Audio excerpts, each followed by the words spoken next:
ये रेशमी जुल्फें, ये शरबती आंखें। क्या आपको पता है कि जिस शख्स ने लाखों दिलों को अपनी आवाज से छू लिया, जिसके गानों पर कई पीढ़ियां झूमी, जिनकी आवाज में खुदा की बरकत लगती थी, उनकी कब्र तक नहीं बची।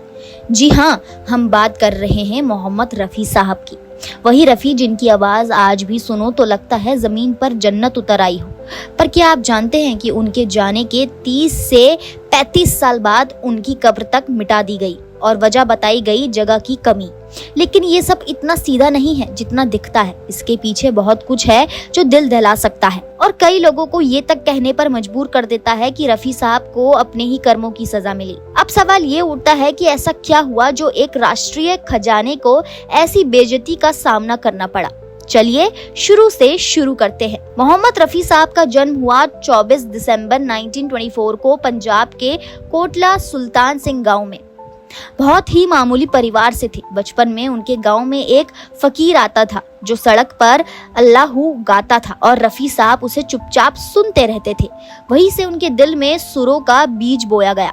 फिर धीरे धीरे उन्होंने संगीत सीखा और लाहौर के ऑल इंडिया रेडियो से उनकी आवाज पहली बार रेडियो पर गूंजी। 1944 में वो मुंबई आए और यहाँ उनके टैलेंट को फिल्मी दुनिया ने पहचाना। फिर तो बस जो शुरू हुआ वो तूफान बन गया। रफी साहब ने लगभग 7,000 से ज्यादा गाने गाए। भजन हो, कवाली हो, क्लासिकल हो, रोमांटिक हो या देशभक्ति, हर जॉनर में वो परफेक्ट थे।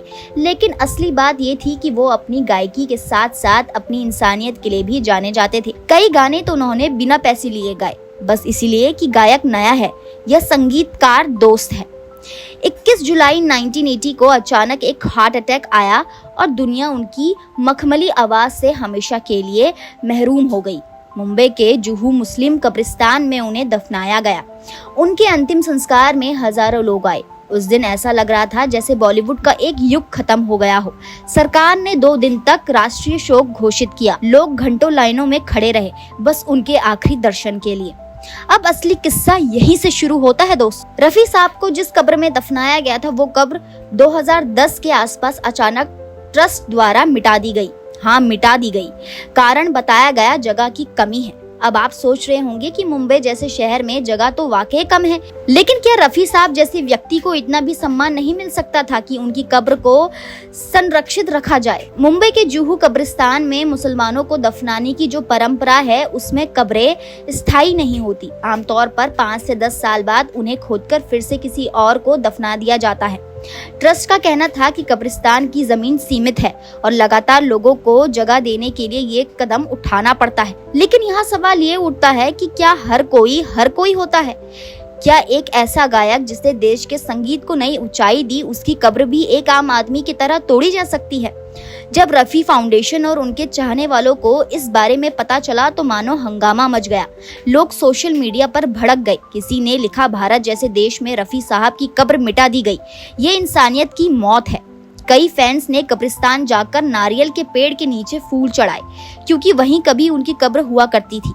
हद तो तब हो गई जब पता चला कि ना तो उनके परिवार वालों को इसकी जानकारी दी गई और ना ही उनसे परमिशन ली गई। फैंस की नाराजगी तो जायज थी। रफी साहब की कब्र कोई आम जगह नहीं थी, वो तो एक तीर्थ स्थान बन चुका था जहां लोग सिर झुकाते आते थे। पर ट्रस्ट का जवाब था कि हम किसी को विशेष ट्रीटमेंट नहीं देते, सबके लिए एक ही नियम है।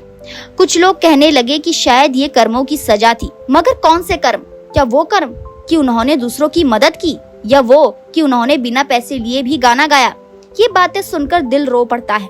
यहाँ तक कि ट्रस्ट ने ये भी कहा कि इस्लामी नियमों के मुताबिक कब्रों पर कोई विशेष निशान नहीं होना चाहिए। पर सवाल ये है कि इस्लाम कब ये कहता है कि एक इंसान की याद तक मिटा दी जाए? मोहम्मद रफी कोई छोटा नाम नहीं था। उन्होंने सिर्फ गाने नहीं गाए थे, उन्होंने लोगों को हिम्मत दी थी, प्यार सिखाया था और उनकी आवाज में जो सुकून था वो आज भी मिलता नहीं। रफी साहब के बेटे शाहिद रफी ने इस घटना पर गहरा दुख जताया।